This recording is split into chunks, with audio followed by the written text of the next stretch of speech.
Ito siya. Sabi niya, nagsisisi ako na nagpakasal ako. Naglilinis ako ng bahay at naisipan kong itago yung ibang toys ng anak namin ni Mister. Para mabawasan man lang yung mga kalat sa bahay. Na toys. Na ako lang naman ang naglilinis araw-araw. Siyempre mother, kasi maliit pa yung anak mo. Pero itrain mo yung anak mo habang maliit pa siya. Ang gawin mo, tusan mo yung anak mo na iligpit ang mga kalat niya. Maliit pa lang siya, ipakita mo na sa kanya kung paano paglalagay ng mga toys sa lalagyan nito. Okay? Pagkatapos nitong laruin. Kasi ganun ang ginawa ko sa anak ko nung maliit pa siya. At na-train ko ang anak ko. Okay? Kaya nasa iyo din yan, mami. Sabi niya, ako siguro may ilabas lang lahat ng toys ng anak natin pag magkabahay na tayo. Yung na-display ba? May playroom siya na may madaming istante for toys. Walang imik yung asawa ko kaya nagsalita ulit ako habang nagsusort ng mga toys. Ako siguro, magkabahay lang tayo pag nag-separate ways na tayo. Napalingon siya sa akin at napasabing siya, ha? Ako, sabi ko, saka na siguro tayo magkabahay pag hiwalay na tayo? Siya, nakakainis kasi mga May. 9 years na kami nagsasama pero wala pa din kaming bahay. Nakabukod naman kami at nangungupahan pero ang mahal kasi ng upa plus yung bills at foods pa. Siya din yung may hawak ng pera na sahod niya. Kasi binigay ko sa kanya simula nung tinanong niya ako kung nasaan daw napupunta yung pera wala naman daw akong binili. Yan, di ba? Kaya mahirap talagang umasa sa iba. Tingnan mo. Tapos, ayun, sa inis ko sa kanya ko, pinahawak ang kupal, di man lang tumanggi. Talagang hindi natanggi yan, okay? Ay, Diyos ko. Ibig sabihin, hindi pa rin ready ang asawa mo na mag-asawa. Okay, kaya ganyan. O diba, pag ikaw umawak ng pera, talagang pag-iisipan nilang mga lalaki. Hay nako, kakaloka. Kaya masarap talaga may sariling pera, sabi ko sa inyo. Ilang beses ko na din siyang pinagsabihan na mag-ipon kami para sa pagkapatayo ng bahay. Pero ang sagot niya palagi is, paano tayo makakaipon ang daming bayarin? At every time magsahod, bumibili siya ng vape or juice ng vape. Binilhan niya din ng toys yung anak namin, which is happy naman ako. Pero ako lang lagi ang wala. Ewan ko ba? Feeling ko kasi nag-outcast ako. Yes, bumibili naman siya ng groceries, mga sabon, shampoo, at iba pa. Pero yung mga needs ko like lotion, skincare, or even mga wants ko, di man lang ako binibilhan or tinatanong man lang. Di ba? Sabi ko sa inyo, di ba? Kaya kayong mga huwag kayong atat mag-asawa talaga. Kaya maganda, tingnan nyo munang maigi ang sitwasyon, ano? Or okay na rin yan na nakita mo yung habang maaga pa lang nakita mo na ang sitwasyon, di ba? Pero hindi, 9 years na nga 9 years na ganun ang nangyayari sa kanya. OA lang ba ako? Or what? Hahaha.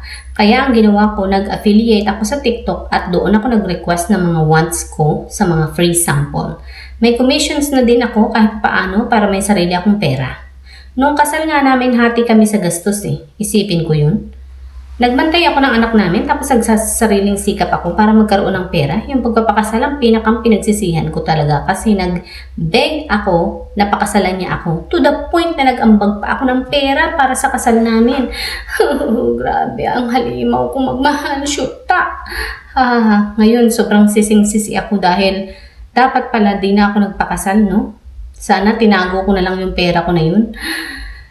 Nagreklamo din siya sa ugali ko Nagbago lang naman yung ugali ko simula nung magkaanak kami. Sobrang naging irritable ako. Umiigsi yung pasensya ko at kung ano-ano pa.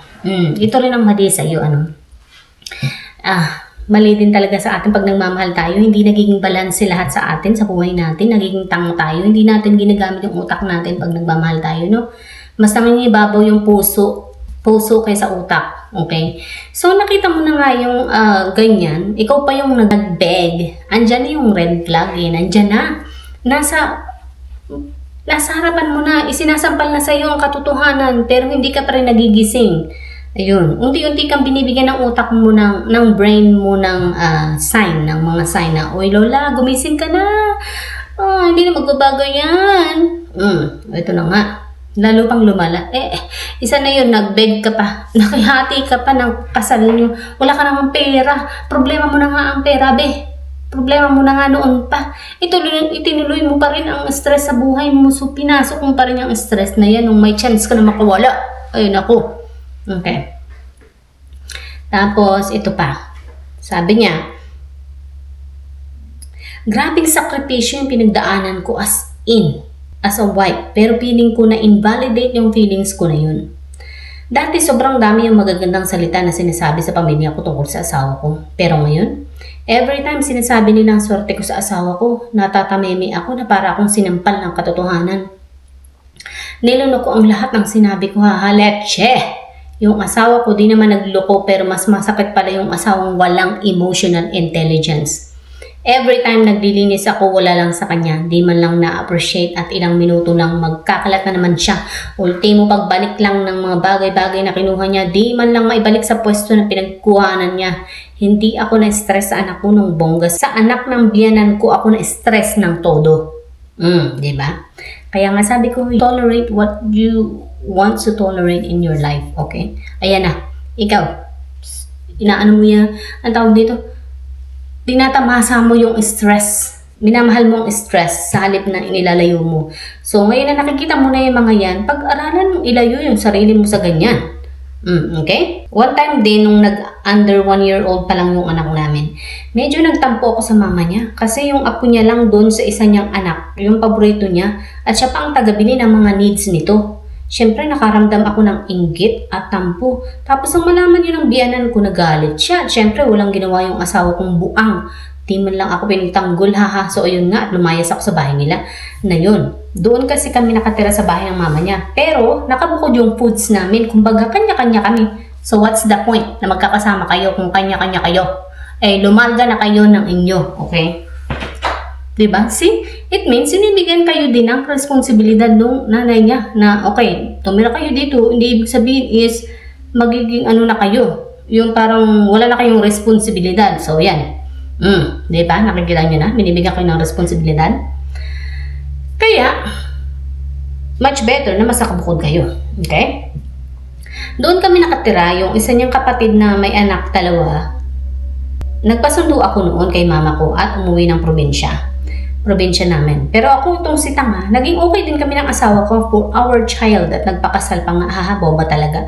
Naku, di ko na talaga alam anong gagawin ko sa kabubuhan ko noon. Siguro, sagadin ko na lang yung sarili ko hanggang mapagod ba? Kasi ganun daw talaga pag sobrang ubos na ubos ka na, kusa ka na lang titigil dahil pagod ka na.